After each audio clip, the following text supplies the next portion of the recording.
Askreddit. What's that one story you've always wanted to tell on our Askreddit, but no one has ever asked the right question?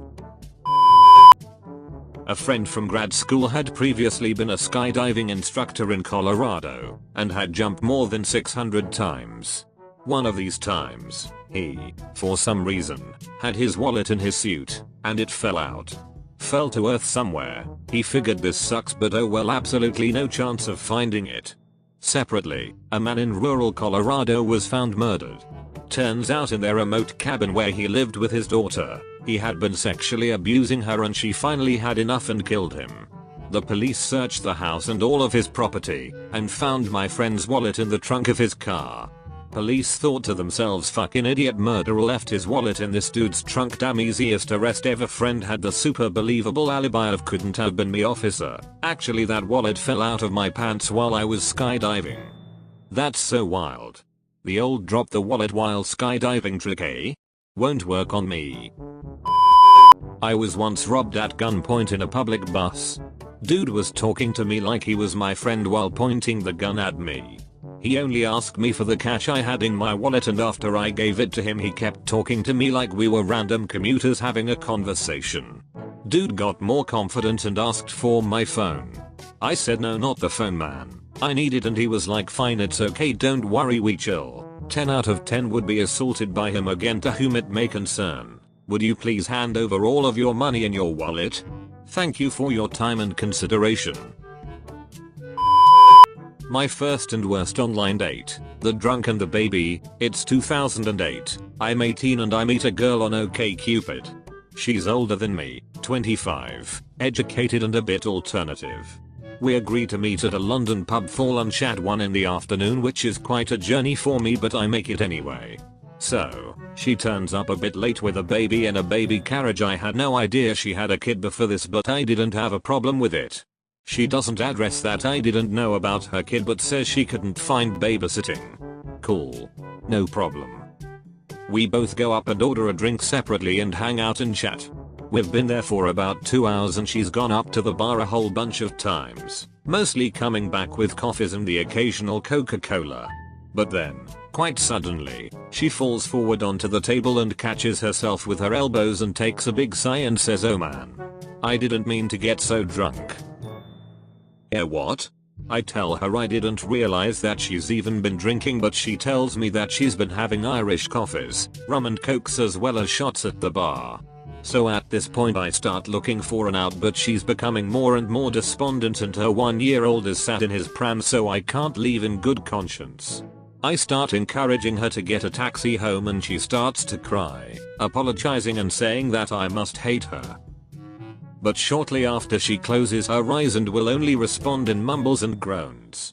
I try and get her to come around enough to get an address out of her, which I can't. So I take her phone, which wasn't passworded. 2008 non-smartphones. Most people didn't password their phone back then. Find a contact called Mum and call it. I was hoping she could come and pick her up, but it turns out Mum lives in the south of Spain.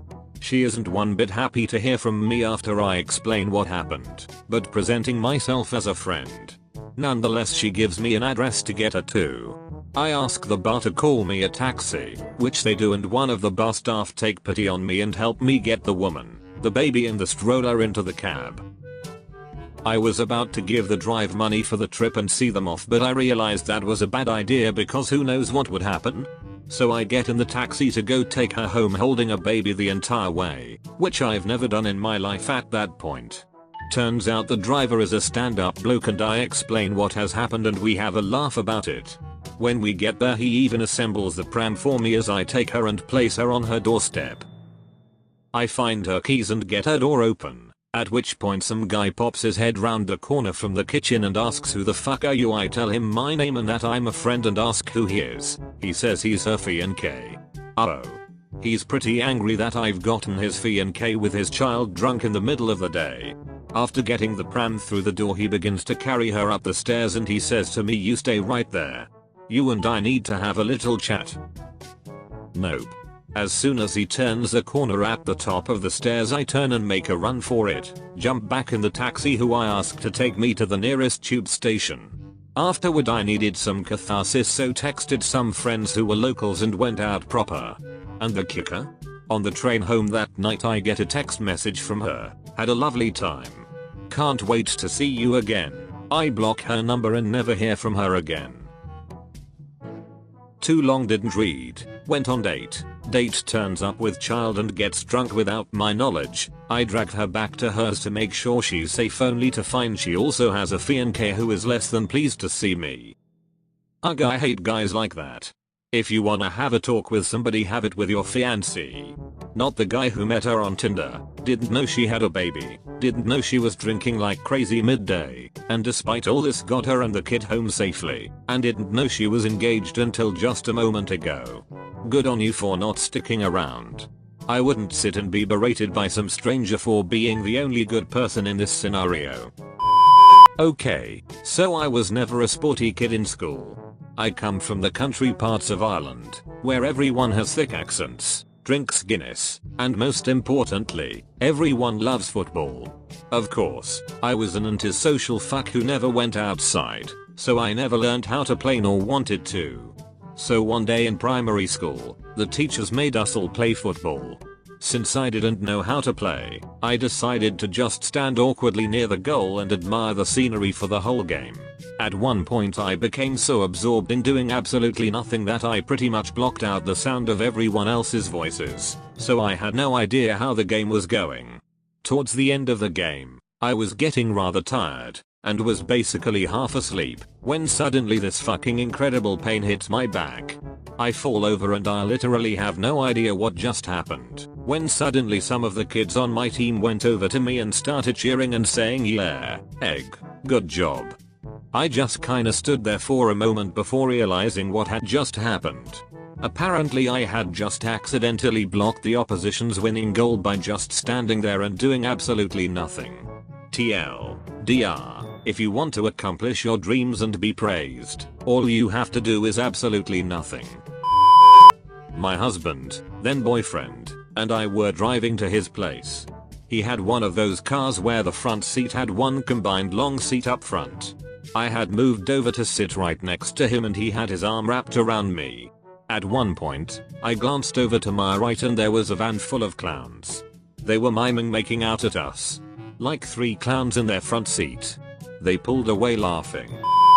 I like to walk quickly. But one day I encountered somebody ahead of me whose walking pace matched mine, possibly even beat it. So I went faster. I strained my ankles, my arms began to swing wildly. But I did it. I eventually overtook her.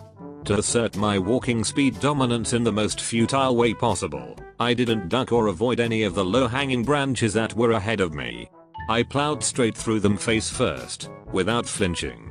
I kept my uncomfortably fast swinging arm walk run up until I was sure I was out of sight again. Nobody beats my walking pace. Nobody.